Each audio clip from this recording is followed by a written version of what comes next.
السلام علیکم ورحمۃ اللہ وبرکاتہ۔ آج کے خطبے کا عنوان رمضان المبارک کے بارے میں نصیحتیں۔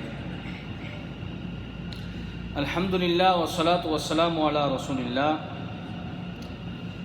تمام تعریفیں اللہ کے لیے ہیں جو پاکیزہ برکت والی ذات ہے۔ میں گواہی دیتا ہوں کہ اللہ کے سوا کوئی بھی معبود برحق نہیں، وہ یکتا ہے، اس کا کوئی شریک نہیں۔ اور میں یہ بھی گواہی دیتا ہوں کہ ہمارے نبی سیدنا محمد صلی اللہ علیہ وسلم اس کے بندے اور رسول ہیں۔ یا اللہ ہمارے نبی اور رسول، ان کی آل اور تمام صحابہ کرام پر رحمتیں، برکتیں اور سلامتی نازل فرما۔ حمد و ثنا کے بعد اے مسلمانوں، میں اپنے آپ اور تمام سامعین کو تقوی الہی اختیار کرنے کی نصیحت کرتا ہوں، کیونکہ اللہ سے ڈرنے والے کو اللہ تحفظ دیتا ہے، اسے خوشحال رکھتے ہوئے کبھی بھی نامراد نہیں فرماتا۔ فرمانے باری تعالی ہے، اے ایمان والو تقوی الہی اختیار کرو اور ہمیشہ سچ بولو، وہ تمہارے معاملات سدھار دے گا اور تمہارے گناہ بھی بخش دے گا، اور جو بھی اللہ اور اس کے رسول کی اطاعت کرے تو وہ عظیم ترین یقینی کامیابی پا گیا۔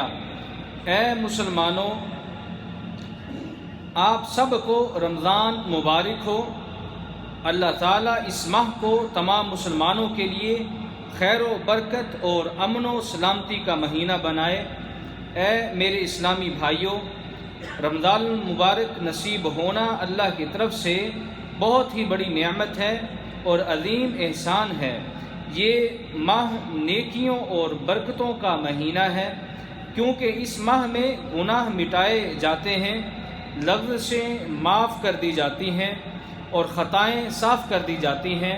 آپ صلی اللہ علیہ وسلم کا ارشاد گرامی ہے، آپ نے فرمایا، جو شخص بھی رمضان میں ایمان اور ثواب کی امید سے روزے رکھے، اس کے گزشتہ گناہ معاف کر دیے جاتے ہیں۔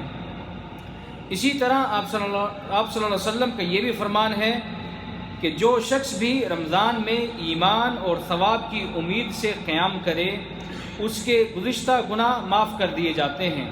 نیز فرمایا، جو شخص بھی لیلۃ القدر میں ایمان اور ثواب کی امید سے قیام کرے، اس کے گزشتہ گناہوں کو معاف کر دیا جاتا ہے۔ چنانچہ کامیاب وہی ہے جو اس مہینے میں رضائے الہی کے لیے مگن رہے، تاکہ بلند درجات پائے اور دنیا و آخرت میں سرخرو ہو۔ یہی وجہ ہے کہ پیارے رسول صلی اللہ علیہ وسلم کا یہ فرمان بھی ہے۔ آپ نے فرمایا، جب رمضان شروع ہو جائے تو جنت کے دروازے مکمل طور پر کھول دیے جاتے ہیں اور جہنم کے دروازے سختی کے ساتھ بند کر دیے جاتے ہیں اور شیاطین کو جکڑ دیا جاتا ہے۔ اے میرے اسلامی بھائیوں، سب سے عظیم کامیابی اور کامل کامرانی اس ماہ کے اوقات کو نیکیوں سے بھرپور کرنے میں پنہاں ہے۔ اس کے لیے کثرت سے نیکیاں کریں، عبادات بجا لائیں، تاکہ ارض و سما کے پروردگار کی رضا حاصل کر سکیں، کیونکہ رسول اللہ صلی اللہ علیہ وسلم حقوق اللہ یا حقوق العباد کے بارے میں سب سے زیادہ سخی تھے، اور آپ رمضان میں سخاوت کی انتہا تک پہنچ جاتے تھے۔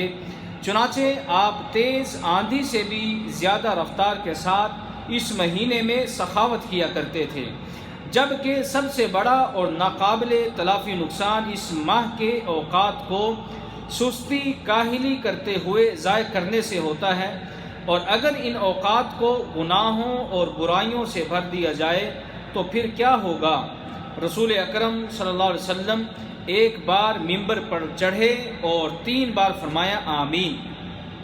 آپ صلی اللہ علیہ وسلم سے پوچھا گیا کہ آپ نے آمین کیوں کہا؟ تو آپ نے فرمایا، میرے پاس جبریل امین آئے تھے اور انہوں نے مجھے کہا، ایسے شخص کا ستیہ ناس ہو جسے رمضان نصیب ہونے کے باوجود مغفرت نہ ملے اور وہ جہنم میں چلے جانے کی وجہ سے اللہ کی رحمت سے دور ہو جاؤ، تو کہو آمین۔ تو اس پر میں نے آمین کہا۔ اے مسلمانوں، تقوی پیدا کرنے کے لیے رمضان ایک عظیم تربیتی دورانیہ ہے۔ ایک عظیم تربیتی مدرسہ ہے، چنانچہ ہمیں ویسے تو ہر وقت اور ہر لمحے اسی صفت کو حاصل کرنے کے لیے جد و جہد اور کوشش کرنی چاہیے، لیکن اس عظیم مہینے میں اس کی ضرورت مزید بڑھ جاتی ہے، کیونکہ فرمان باری تعالی ہے یا ایھا الذین آمنوا کتب علیکم الصیام کما کتب علی الذین من قبلکم لعلکم تتقون، اے ایمان والو تم پر روزے فرض کیے گئے ہیں جیسے تم سے پہلے لوگوں پر فرض کیے گئے تھے تاکہ تم متقی بن جاؤ۔ ماہ رمضان تزکیہ نفس اور اخلاقیات کو بلندیوں پر لے جانے کا مہینہ ہے، چنانچہ اس مہینے کے ہر لمحے میں تمام غیر شرعی امور اور باطل چیزوں سے پہلو تہی اختیار کریں، کیونکہ آپ صلی اللہ علیہ وسلم کا فرمان ہے، آپ نے فرمایا جب تم میں سے کسی کا روزہ ہو تو وہ بیہودہ باتیں مت کرے، غل غپاڑا نہ کرے، اور اگر اس کے ساتھ کوئی بد زبانی یا جھگڑا کرے تو وہ کہہ دے میں تو روزے سے ہوں۔ اسی حدیث کو متعدد محدثین نے روایت کیا ہے۔ اسی طرح صحیح بخاری میں آپ صلی اللہ علیہ وسلم کی ایک حدیث آتی ہے، آپ نے فرمایا کوئی بھی وہ شخص جو جاہلوں والے اور غیر شرعی بول اور فعل نہ چھوڑے تو اللہ تعالیٰ کو اس کا بھوکا پیاسا رہنے کی کوئی ضرورت نہیں ہے۔ ماہ رمضان جود و سخا اور راہ الہی میں خرچ کرنے کا مہینہ ہے، اسی لیے تمام محتاجوں اور مساکین کے ساتھ تعاون کیجیے۔ آپ صلی اللہ علیہ وسلم کا ارشاد گرامی ہے، آپ نے فرمایا جو شخص کسی روزے دار کی افطاری کروائے تو اسے بھی روزے دار کے برابر ہی اجر ملتا ہے۔ اس لیے ہم سب کو اس مہینے میں نیکیوں اور عبادات کے لیے ایک دوسرے سے بڑھ چڑھ کر حصہ لینے کی پوری کوشش کرنی چاہیے۔ اللہ تعالی ہم سب کو کامیاب لوگوں میں شامل فرمائے۔